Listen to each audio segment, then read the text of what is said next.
According to many healthcare professionals, most health disorders are caused by a toxic intestine. Why?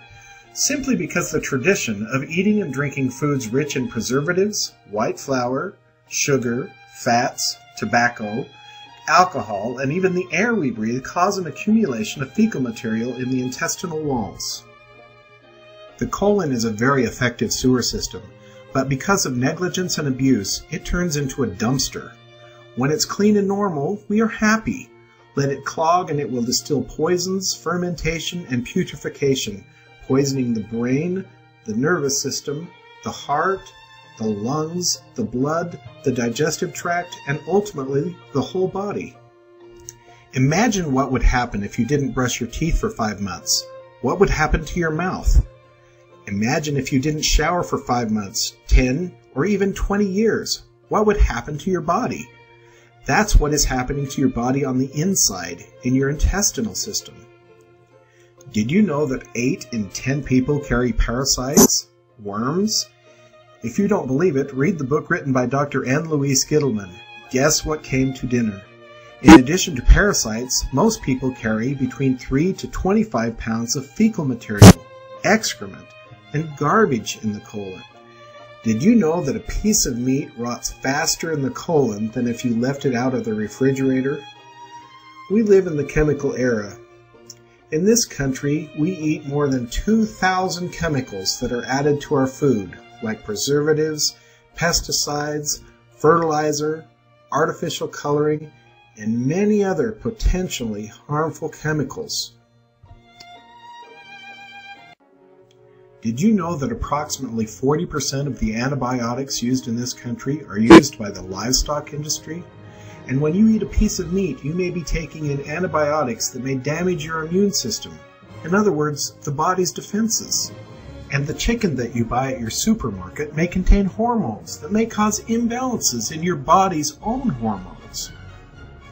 It is becoming very clear that death begins in the colon, and if you don't cleanse your intestinal system, you are slowly committing suicide. The accumulation of fecal material may create a state of putrefaction that may result in many illnesses such as diabetes, inflammation of the liver, constipation, fatigue, overweight, wrinkles, premature aging, infections, high blood pressure, physical defects, high cholesterol, weak lungs, bad odors, rings under the eyes, headaches, migraines, cancer, and skin problems such as psoriasis, acne, and many more. Last year, more than 150,000 people died of colon cancer in this country. Dr. John Christopher, international scientist and author of several books on nutrition, affirms that most illnesses are the result of toxins and deficiencies in the bodies. How many times we've heard correctly that we are what we eat. In reality, we're not only what we eat, but what we digest and eliminate. Remember, not all that goes in comes out. We need to remember that everything we eat must be digested and eliminated within 24 to 32 hours. According to the renowned Dr. Bernard Jensen, for every meal that we eat, we must eliminate that meal.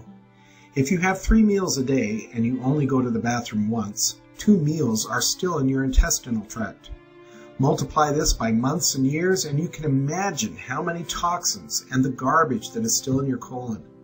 In a study that published in July of 1991, Dr. Mikosi, Associate Director of the Institute of Pathology in Washington, declared that chronic constipation causes an increased risk in breast cancer in women.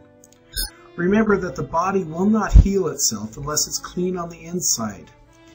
Feeding a dirty body with medications and food is like eating from a dirty plate.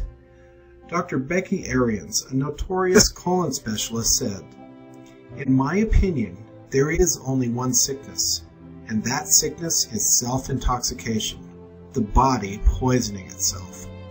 It's the garbage in our system that kills us. I am convinced that unless you cleanse your colon, you will never enjoy good health." We are like a car. You wouldn't buy a new car and never change the oil. Then why don't you change the oil in your body? We often take better care of our cars than our bodies. Remember, no matter how many times we wash our car on the outside, if we don't change the oil in the engine, it will be damaged. That's the way it is with our body. We take a shower every day. We get cleaned on the outside, but it never occurs to most of us to clean it on the inside. If we want good health, this must change.